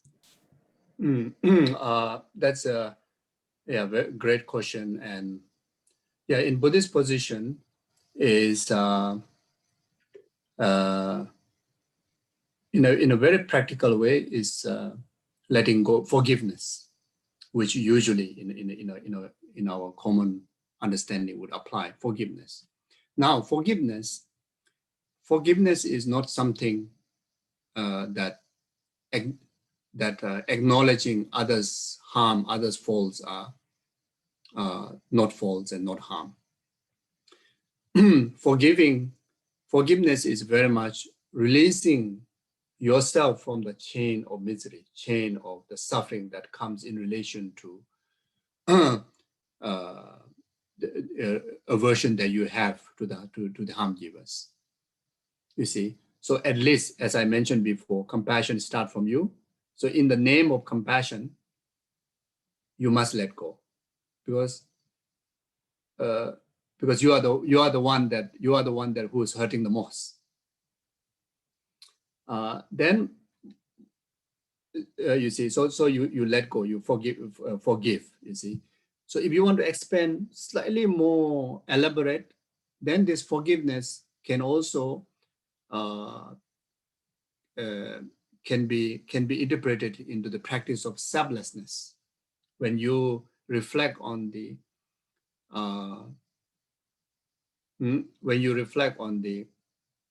lack of inherent harm that coming from someone, when you see the empty of that, then you start to release the grasping onto it. And also selflessness of the receiver, like yourself who have hurt. When you think about the reality of yourself, you are also the person that I was hurt by them, me who harmed by them. When you search that, you also cannot find inherent I there.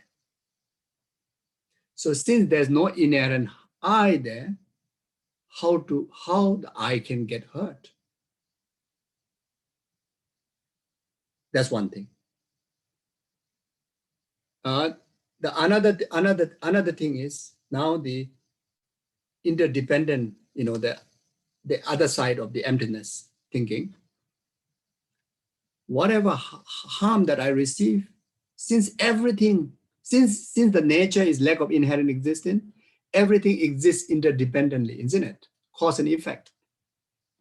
Now, if I haven't committed the similar kind of action to him before, no way that he can harm me this way to me. So in fact, instead of feeling so bad about this person, actually I am the one who started it. So how can I retaliate? How can I feel so bad about that harm giver? Actually, I create the cause, now the karma ripen upon me. Now, don't stop here. But the thing is, myself is a lack of inherent existence. There's no I. I cannot blame myself also. In this understanding, I cannot blame myself. The real problem maker is my misconception, the delusion. The ignorant is the one that make me believe first, the harm is coming from out there. Second, okay, I understand, but then harm coming from me. Now I feel bad, I feel bad, I'm no good, Oh, wow, I am the one who started that. Oh, ignorant. You see, now you further analyze, I also empty of inherent. So that means my misconception is the one that who make all this situation so bad. And this misconception comes from the ignorant, which do not understand the reality of every existence. So you can heal yourself like that. Then eventually, you start to let go. Then another thing is, we know, the compassion is so precious. Like in the 8 verses, I'm sure you all have learned about that. Gueshe Lundrup Sopa, you read the 8 verses. It's the most yummy, like the ice cream, or whatever, the Mexican chili. It's so yummy. 8 verses of thought transformation or 8 verses of mind training. It's absolutely yummy. You know, you see, you just 8 verses. You know, it's not like 2 volumes. You know, just 8 verses. You just apply one of them in the name of compassion. Wow. It's no way. You know, you like immediately right there. It's saying, I let go. You know, I free them. I free myself. Again, since everything is karma, any difficulty, any suffering to yourself in relation to others is all product of karma. Now, you think of yourself, I have the wisdom of Dharma. I met Buddha Dharma. Okay, the other person who harmed me have not met, or even met Buddha Dharma may not understand. Maybe I understand better. You think, I think I understand better. You know, Dharma, I understand better. You know, I'm more clever in that. You see? So now you are someone who understands Dharma. If you don't take the first move to solve this problem, then who's going to solve the problem, isn't it? You see, now you take the first move. Since it's a karma, I must stop this negative karma because I don't like it. I must stop here. I must stop the chain of the karma. I must stop here. So where to stop is for you not to reply to that negative karma, negative action. Meaning you let go. That's the way to stop. Yeah, something like that. Thank you. ¿Alguna otra pregunta? Another question? Levanten la manita, por favor.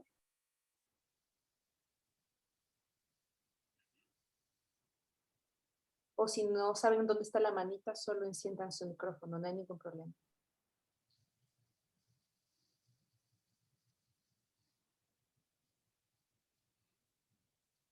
So no question, then we can stop here. One more, yes, Flor Sure. García, go. Thank you, Sí. gracias.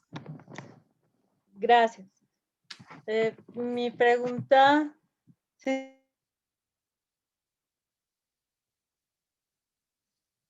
Sorry, audio problem. Flor, ¿puedes encender tu micrófono otra vez? Disculpa, un error técnico. Ya, Ahí. ¿sí? Gracias. Aquí es una pregunta, yo no puedo controlar mi enojo cuando veo que maltratan animales y que los torturan.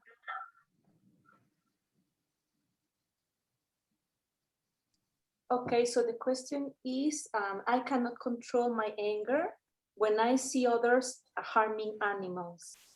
What can I do? Yeah. Yeah, it's a really, this is the difficulty, you know. Yeah, yourself is, you know, discipline, try to do, you know, immense of virtue, but then there's so many others, you know, who are doing wrong thing, and you see. So now you see why there are so many others that who are like in particularly harming animals. It's so clear that it's due to ignorance. And it's so clear due to self-centered mind, you know, for the name of food, for the name of excitement, for the name of leisure, you know, people do hunting, people, you know, bring animal into food chain, abuse them. So it's so clear that it is due to ego, due to self-cherishing, due to attachment, you know, and basis is that due to ignorance, you see. So now, and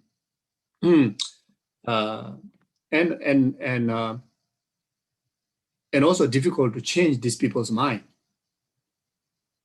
you know, but as I mentioned before, everyone's ultimate nature is Buddha nature. So whatever wrongdoings are all clouded one, you know. So therefore, you do your best. You know, anger is not the solution, because anger, in fact, is more like fueling to the negativities. And anger also ruin your capability. You know, anger make you weak. Anger make you exhausted. You know, anger also make us not to think straight. So now, knowing the faults of anger, and now since you have so much compassion, now utilize that compassion in full power, and let the compassion to manifest in different phases. So if you can become an advocate, bring awareness by speaking about it, do your best. Protection about animal cruelty, protection from animal cruelty. You talk more, because up to today, not many people talk. That's why people think this is okay. So you have to educate. So education is the way. So you try your best to, you become the voice. You become the voice of those innocent animals. Fight for their right. Surely you can save many animals. One thing.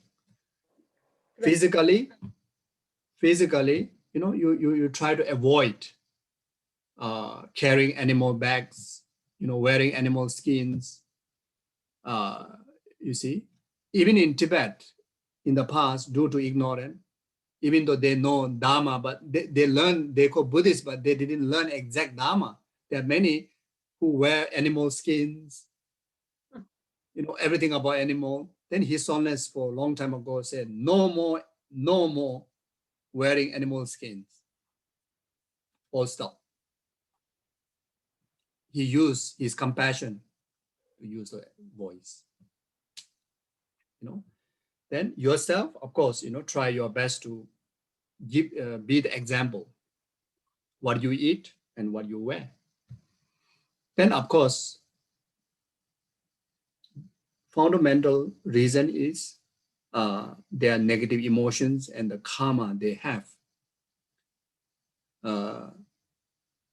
Right now, you can still help them by dedicating your prayers, not only to the animals, but also to the harm givers. May this animal cruelty and harm givers free from their negative emotion and filled with the heart of understanding others' feeling and others' suffering, and filled with the heart of compassion and love and mindfulness. So you can dedicate all your virtues for that purpose. So I think you can do that. So anger, no, because anger will ruin you.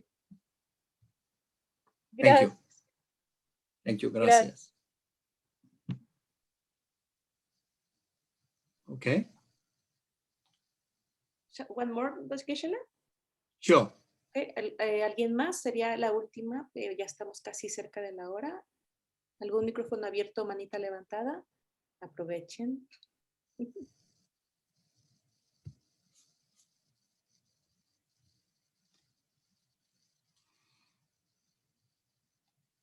If there is no question, may I do one? Sure, please. Of course, bueno, en español primero, ¿cómo poder acercar la noción de no aferramiento, no egocentrismo a los niños?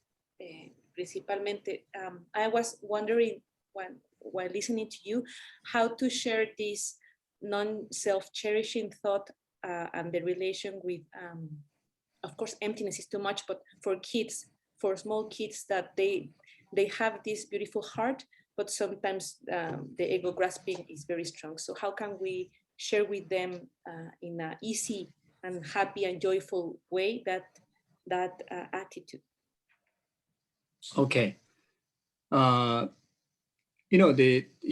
of you have watched in the last session, you have watched the Unmistaken Child movie. And Punzo Rinpoche, when he was, I think, age of 9 or 10, so when he went to the center, people asked quite similar question. And Rinpoche answered as himself as a little kid. Say, through play, children like play, children like activities, not just lecturing, you behave, you can be compassionate, he says it doesn't work. He say, you as a parent, you as someone adult, you create according with their position, yes, very much like the play, or make it, he used the word, make it exciting for the children. So I think through the different type of activities and play are the way to make the children get interest, isn't it? So he says the lecture doesn't work at that stage, that age. So, and another, so it's my thinking, whether to children or whether to anybody, yourself being the example of what you want others to behave. I think that's the best. It may take time, but you be consistent in, the values. You see, like the children's are, in fact, especially in relation to parents and the people in the family environment, they looks like distracted, but they are very sensitive and they're very attentive. They know everything, and they may not able to say it in the word, but the imprint lives so deep in their heart.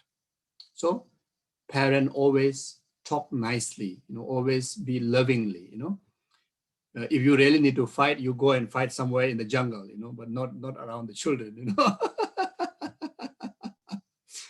maybe you go in the fight in the deep in the ocean, but not in front of the children, so even not so, maybe today ups and down, maybe the relationship, maybe some argument, but in the environment of children, you have to put effort to, put up nice expressions, nice wordings, you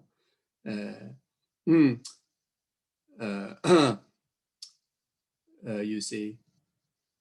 So these are, I think, very, very important. And even the things that you use,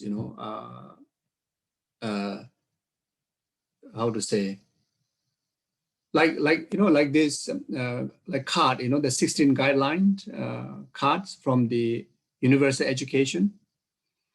Those cards are actually, those cards I think need to improve to be more attractive to the children, because the card, only the word, but it's quite bland.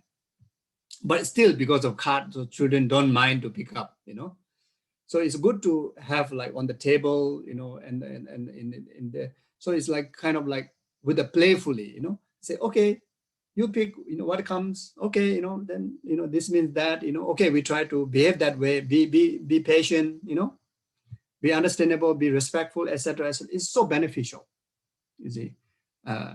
Okay, now since you mentioned that, I remember, because I am one of the trustee to the foundation, the University Education, the foundation to develop wisdom and compassion. So in next, my board meeting, I'm going to suggest this. Whether they will do or not, I don't know, but try to improve the card to be more attractive to the kids. So thank you for this. I used to think that it's something need to be changed because the words are quite heavy. And we adults also feel quite heavy, even the small card, but children is a bit too much, So maybe, I don't know, some cartoon, maybe a cartoon plays. Yeah, so anyway, ourselves being the example, what we want others to behave. And you see, now we all talk about compassion, we talk about, selflessness and all these amazing things. Is no way that we can able to practice like Bodhisattva, but we are wholeheartedly, completely trying your very best in your day-to-day life. So I think that is the greatest teacher to help others, I think. Okay, so thank you very much. So we do short dedication, okay? Yeah, so think like this and dedicate in this way. So whatever merit that we accumulate individually and whatever merit that we accumulate collectively, in particularly through this session, and all the merits and virtues accumulated by past, present, future Buddhas, be the complete cause for numberless sentient beings starting from yourself, your family members, and rest of the numberless sentient beings. Be free from all the sufferings and causes and conditions of sufferings, and actualize all the causes and conditions to experience from the temporary sensual happiness all the way up to the ultimate happiness of enlightenment. May this collective merit become the cause for this pandemic in the world to, overcome right away, as soon as possible. And may this collective merit be complete cause for all the sanghas, also in Kopan Monastery, nunnery, that who are, in difficulty in relation to COVID. And there are so many others in India, Nepal, around the world, who are suffering from COVID, and also from other obesities, cancer, epilepsies, dimensions, any form of diseases, mental, physical diseases, to be overcome, right away. And may this merit become the cause for them to actualize all the cure, and all the cure become most effective and able to enjoy best of health, long life, and fulfill all their virtuous aspirations after full enlightenment. May this collective merit of ours be a complete cause. Anyone who pass away,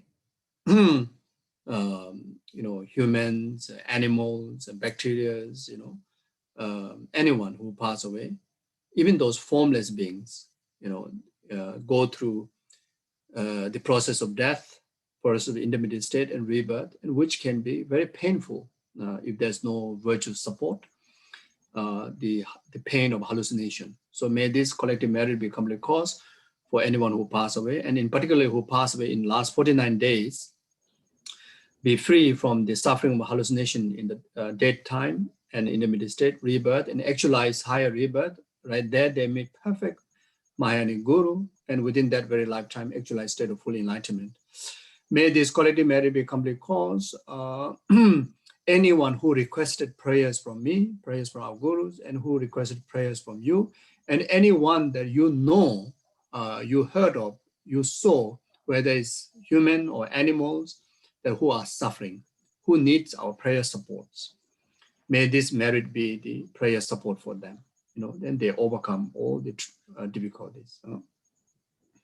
May this collective merit be a complete cause for all the world leaders and the leaders of the organizations, the leaders of the family, and yourself who lead your life.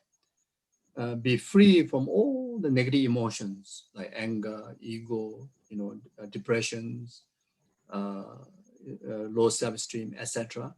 And heart filled with the wisdom of selfless, and filled with the attitude of great love, great compassion, and altruism, so that anyone under their leadership only can enjoy peace and happiness and virtues. May this collective merit be a complete cause for all the beneficial beings who are the cause of peace and happiness and virtues of the world, like His Holiness Dalai Lama, Gueshe Lama Sopa Rimpoché, all your spiritual gurus, and all the rest of the other good people, and yourself and your family members. Always enjoy perfect health, long life, and fulfill all your aspirations after enlightenment accordingly. May this collective merit be a complete cause for all the Dharma institutions, virtuous institutions like the great monasteries, nunneries, all the FPMD centers, projects, study groups, and in particularly, through this karmic, meritorious karmic connection, this teaching organized by the FPMD centers in Mexico. So all the FPMD centers in Mexico, study groups, projects, be free from all the inner outer secret obstacles, actualize all the conducive conditions to preserve the virtue, dharma, compassion, wisdom perfectly in extensive learning, as well as actualizing the realization on the path, and able to fulfill exact intention of the Guru Shakyamuni Buddha, exact intentions of the our precious Guru, Gueshe Lama Sopa Rimpoché, Lama Yeshe, and every actions of ours be most effective to rest of the numberless sentient beings in virtue. May this collective merit be a complete cause for our life, our entire future existence until we become Buddha. Then in particularly this very life, be absolute cause of numberless sentient beings, virtue and happiness and enlightenment.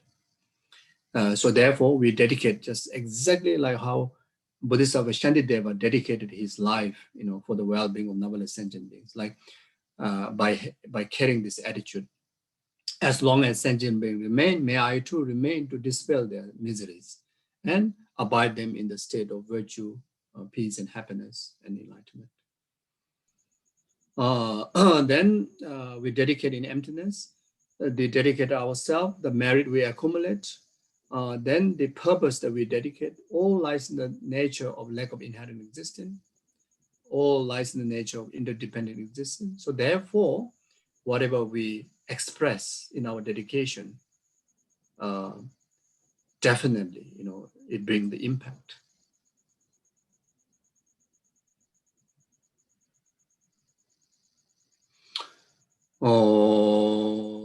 Saji Beji Joji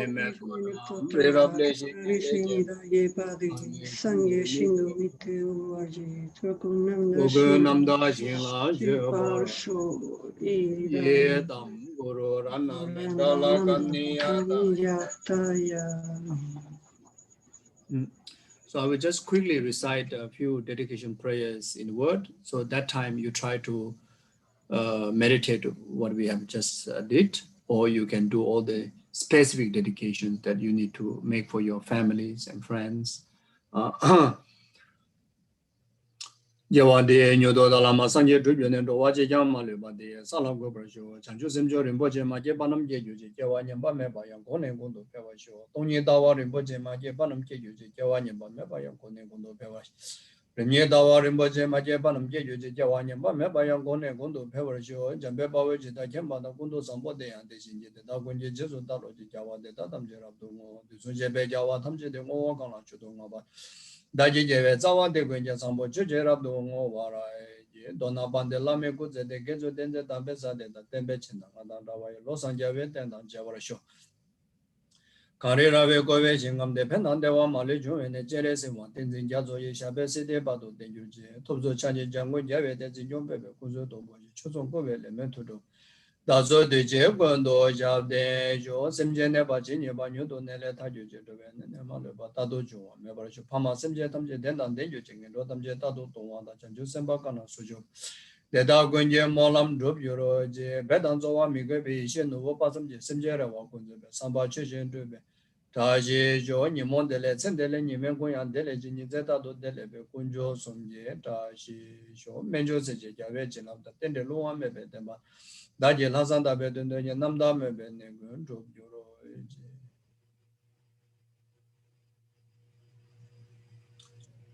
thank you very much.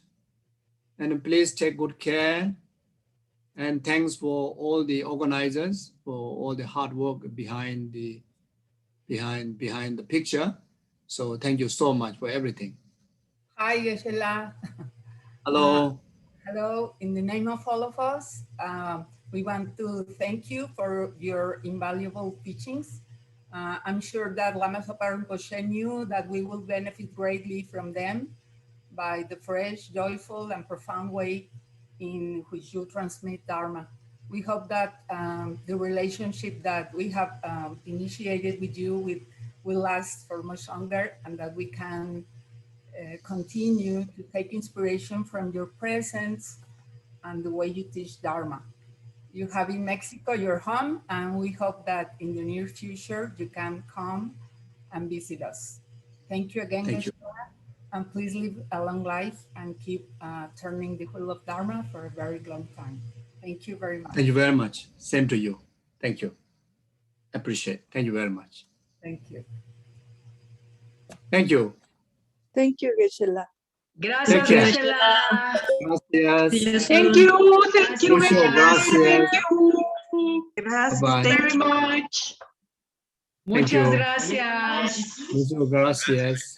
Gracias. Gracias. Gracias, Gueshe Lama. Gracias, Gueshe Lama. Gracias a Gracias. todos. Gracias. Gracias a todos. Gracias al comité. Gracias. Gracias a todos. Gracias, Gracias. comité. Gracias, coordinadora. Gracias. Take care. Gracias, Gueshe Lama. Gueshe Lama. Thank you. Thank you very much. Gracias. Thank you very much, Gueshe Lama. Thank you. Same to you. Thank you. Have a long and healthy life, Gueshe Lama. Long and healthy Yeah, life. thank you very much. Same to you. This is your boy? Yes. Oh. Thank you. Good to see you. Hello. Hello. See you. Bye, Gueshe Lama. Thank you. Yeah. Bye-bye. Yeah. Maybe on behalf of me, you give chocolate. What you like? What's your name? What's your name? Hector. Hector. Hector. Oh, okay. What do you like? You like ice cream or you like chocolate? What do you like? Ice cream or chocolate? Chocolate. Or something else? Chocolate. Okay. Chocolate. So not too much for your teeth, but I request your mommy to buy a chocolate on behalf of me for you. Okay? Okay. Okay. Okay. Deal. Are you happy? Happy? Yes. Look. Thank you. Take care. Ay, sus dientes. Le cayeron. Yeah, cannot eat too much. Yeah, cannot eat too much.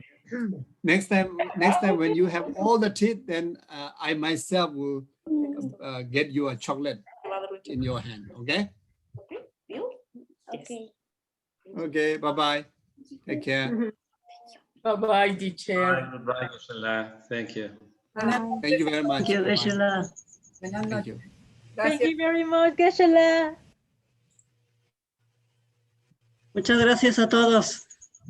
Tengan bonita noche, que descansen. Gracias, Moya. Gracias, Oli. Gracias, Moya. Gracias, Moya. Gracias, Gracias, Carla. Beso, Bien. Carlita, a todos. Gracias, buenas noches a todos. Hasta luego. Sí. Gracias, Mollita, por el esfuerzo. Ya se Bye. desconectó. Bye. Gracias, Moya. Te amamos. Ah, no, ahí está. Gracias, Mollita. Descansa. Sí, Moya, muchas gracias.